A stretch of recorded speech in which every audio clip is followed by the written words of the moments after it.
Sweet అంటే ఇష్టం లేని వాళ్ళు మాక్సిమం ఎవరు ఉండరు.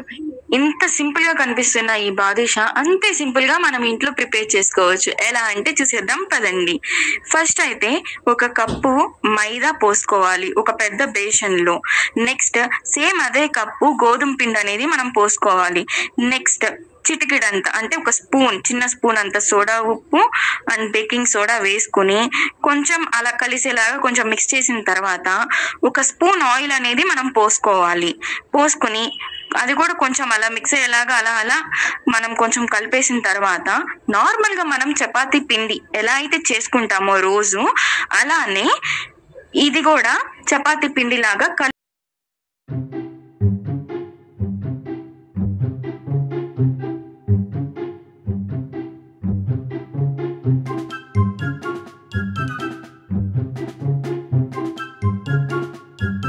కలిపేసుకున్న తర్వాత రౌండ్ గా చేసుకుని ఒక సైడ్ అనేది మనం పెట్టేయాలి దాన్ని. నెక్స్ట్ మరి మనం స్వీట్ కావాలి అంటే పంచదార పాకం లేకపోతే ఎలా?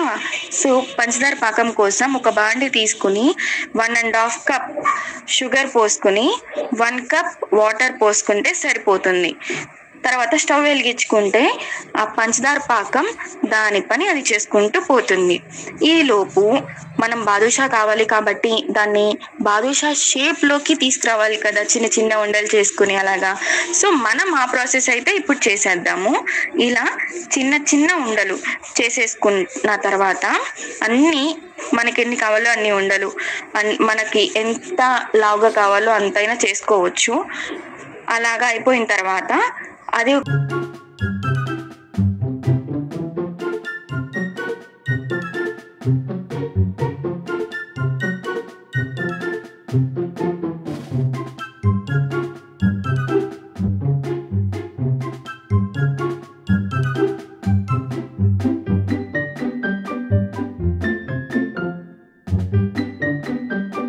థిక్గా అయిపోకూడదు, మరీ పల్చగా ఉండకూడదు. పంచదార పాకం స్టిక్కీగా ఇక్కడ చూపిస్తున్నట్లు ఉంటే సరిపోతుంది. మరీ ఎక్కువ చిక్కగా అయితే కొంచెం కష్టం పడటానికి, అంటే బాదుషాకి పట్టడానికి కొంచెం కష్టం అన్నమాట. సో ఇక్కడ ఉన్న కన్సిస్టెన్సీ అయితే సరిపోద్ది. సో మనకి సరిపడినంత వచ్చింది కాబట్టి మనం ఇంకా స్టవ్ ఆఫ్ చేసుకుని కొంచెం మనం ముందుగా ప్రిపేర్ చేసుకున్న బాదుషా అనేది ఫస్ట్ నూనెలో వేయించుకున్న తర్వాత పంచదార పాకంలో వేయాలి. సో మనం ముందుగా ప్రిపేర్ చేసుకున్నాం కాబట్టి ఈ బాదుషాని ఫస్ట్ నూనెలో అయితే మెల్లిగా వేసుకున్నాము. చిన్నగా వేసుకుంటేనే మనకి కొంచెం మంచిది, కొంచెం జాగ్రత్తగా వేయాలి ఎందుకంటే నూనెతో పని కాబట్టి. సో అలా వేయించుకున్న తర్వాత బాగా వేగినాక కొంచెం కలర్ అనేది మారుతుంది. మనం ఫస్ట్ వేసినప్పుడు నూనెలో వేసినప్పుడు ఏమవుతుందంటే కిందకి వెళ్ళిపోతుంది, నూనె అంతా పైన ఉంటుంది. సో బాదుషా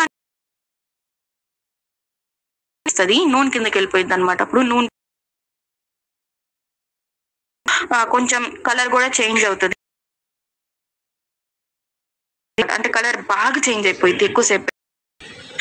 సో ఎక్కువసేపు పెట్టకుండా మనం చూసుకుంటూ ఉండాలన్నమాట, తిప్పుకుంటూ. అలాగా అంతా అయిపోయిన తర్వాత వాటిని అలా తీసుకెళ్ళి అలానే మనం పంచదార పాకంలో వేసుకోవాలి.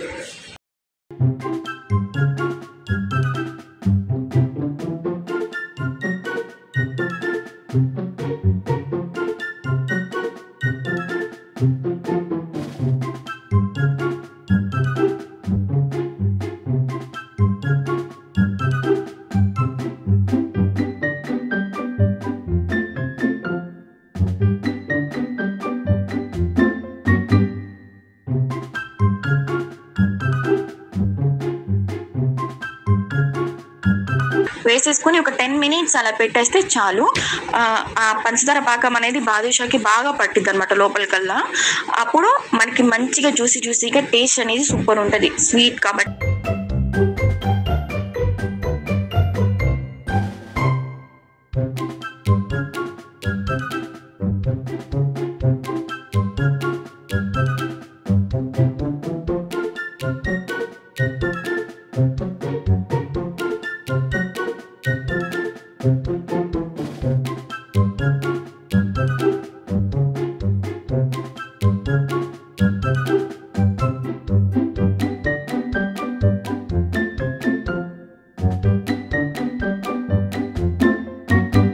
సింపుల్గా ఇంత ఈజీగా మనం ఇంట్లో ఎప్పుడు పడితే అప్పుడు ప్రిపేర్ చేసుకోవచ్చు. మా వీడియో మీకు నచ్చినట్లయితే please like, share and subscribe my YouTube channel. Thank you for watching.